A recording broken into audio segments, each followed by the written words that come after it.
안녕하세요, 레이켓입니다. 오늘은 제 앞에 있는 이 노트북을 잠깐 보여드리기 위해서 이 영상을 녹화하고 있습니다. 테스트용 제품을 제가 잠깐 빌려와서 며칠 사용 중인데 갤럭시 북S입니다.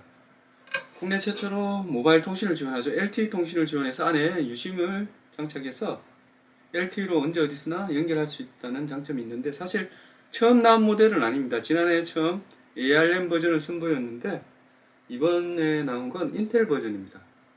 ARM 버전 같은 경우는 지난해 좀 호환성에 문제가 많았죠. 우리가 일반적으로 사용하는 프로그램이 설치가 돼도 오류가 나거나 느려지거나 에러가 난다거나 사용 중에 이런 경우가 있었는데, 이번엔 그런 호환성 문제를 완전히 해결한 인텔 버전을 출시를 했습니다.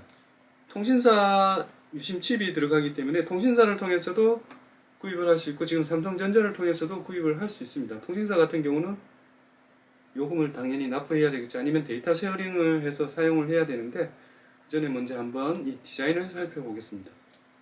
크기는 지금 13.3인치고 자세한 스펙은 제가 더보기에 남겨둘 텐데, 컬러는 지금 두 가지로 나옵니다. 지금 제가 손에 들고 있는 건 그레이 컬러입니다. 골드 컬러, 그레이 컬러 두 가지로 나오고 굉장히 얇은 편입니다. 무게도 그램보다 더 가벼운 950g으로 굉장히 얇은 편인데다가 유심 칩을 넣어서 항상 LTE 통신에 연결을 해서 어디서나 네트워크에 연결해서 사용할 수 있다는 게 가장 큰 장점인 것 같습니다. 자, 그러면 이 노트북의 특징에 대해서 잠깐 정리를 해보겠습니다. 기본 구성품에 25W 고속 충전기, USB-C 케이블, 그리고 OTG가 있으며, 기본 배터리는 비디오 재생 기준 현재 제조사에서 17시간입니다. 이건 이전에 나온 ARM 모델보다 배터리 시간은 짧은 편입니다. 그렇지만 얇고 가볍고 휴대성은 상당히 좋은데 디자인 자체는 큰 변화는 없습니다. 컬러는 그레이, 골드 두 가지가 나오고 최대 펼쳤을 때 130도 정도가 됩니다. 15.6인치 노트북과 비교해보면 크기가 꽤 차이 나죠. 아마 13.3인치라서 휴대성은 참 좋은 편입니다. 무게가 가볍기 때문에 들고 다니기엔 좋고, 바닥 네모 소리에는 미끌림 방지 고무가 있습니다. 그리고 확장 포트가 USB-C 포트 2개, 3.5mm 오디오 잭이 있는데 주변 장치를 많이 달아서 사용하기에는 확장 포트는 좀 부족한 편입니다. 그 바닥면에 유심과 외장 메모리가 들어가는 슬롯이 있습니다.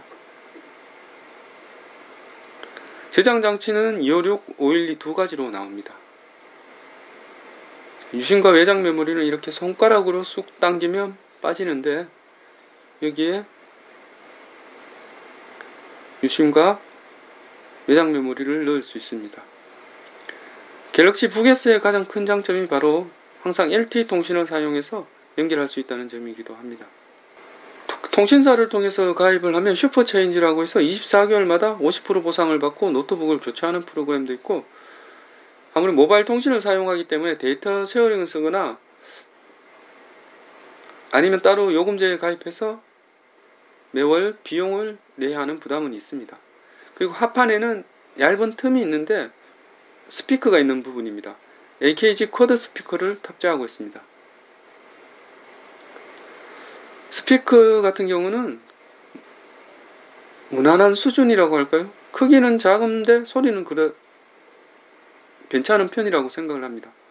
ARM 모델과 가장 큰 차이는 아무래도 CPU인데, CPU가 바뀌면서 호환성이 굉장히 좋아졌습니다. 그냥 일반 노트북하고 큰 차이가 없습니다. 포토샵이나 오피스 같은 걸 설치해서 사용할 수 있고, ARM 모델 같은 경우는 일반 프로그램 중에 동작을 안 하는 것도 있었지만 인텔 모델은 그런 게 없습니다.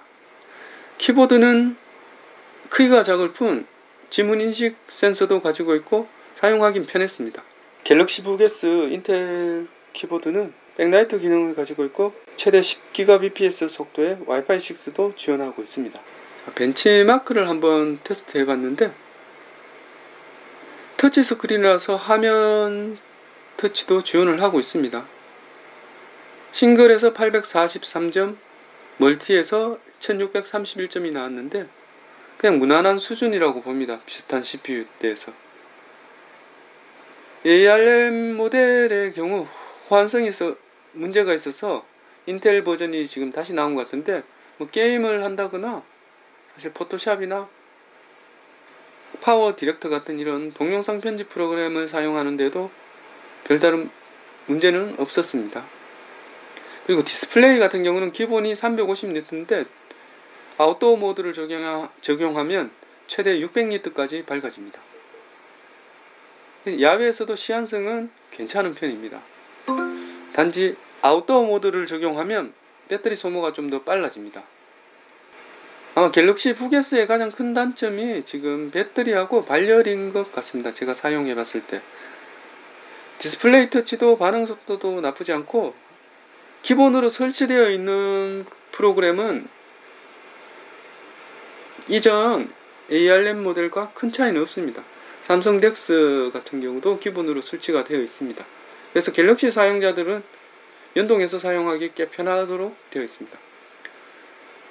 터치 스크린은 마우스가 없을 때 꽤 편하게 사용을 할 수 있는데 태블릿 모드를 따로 지원하고 있습니다. 게임용 노트북은 아니지만 그래픽 옵션을 많이 낮추면 그냥 게임도 그럭저럭 돌릴만 했습니다. 단지 배터리 소모가 굉장히 빨라지고 발열이 좀 있습니다. 게임이나 시스템 리소스를 많이 잡아먹는 애플리케이션을 사용하면 아무래도 발열과 배터리 소모가 좀 빨라진다는 단점은 있습니다.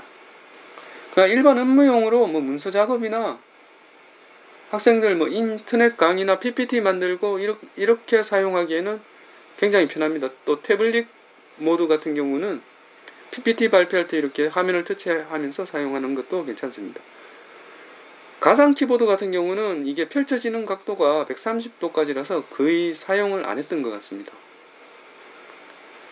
디자인은 개인에 따라 호불호가 있겠지만 전체적으로 저는 마감은 깔끔하게 잘 되었다는 느낌을 줍니다. 가볍고 심플하고 그런 디자인이라고 해야 될 것 같은데 디스플레이 자체도 괜찮고 호환성 문제를 잘 해결한 것 같습니다. 대신 배터리 타임이나 발열이 좀 아쉬운 편입니다.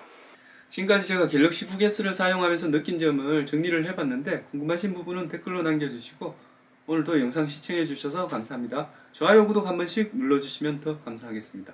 참고로 더보기에 특징이나 스펙 등은 정리해서 놔뒀으니까 궁금하신 부분들은 그걸 잠깐 참고해 주시면 좋겠습니다.